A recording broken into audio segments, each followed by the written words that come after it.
Hello મિત્રો, જય માતાજી। કેમ છો? હું આશા કરું છું તમે બધા સ્વસ્થ અને મસ્ત હશો।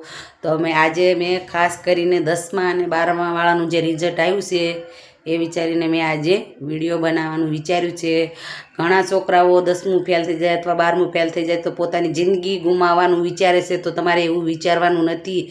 તમે આવતી વર્ષે પણ પાસ થઈ શકો છો, બીજી ટ્રાય પણ આપી શકો છો, પણ તમારા મા બાપને બીજા બાળક નહીં મળે એ માટે તમારે જિંદગી ગુમાવવાની નથી। મારો વિડીયો તમે જરૂરથી જોજો અને તમે એકવાર વિચારજો। તમારા મા બાપ માટે તમે અણમોલ છો।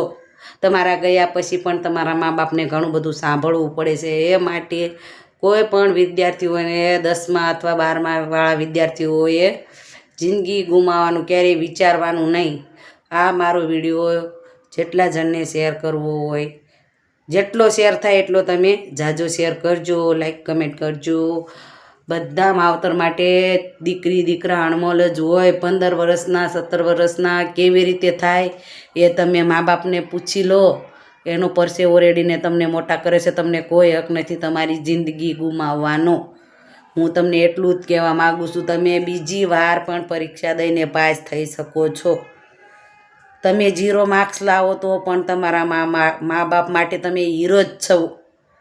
જય માતાજી, જય હિન્દ, જય ભારત। મારું એટલું જ કહેવું હતું। મારો વિડીયો જાજામાં જાજો શેર કરજો।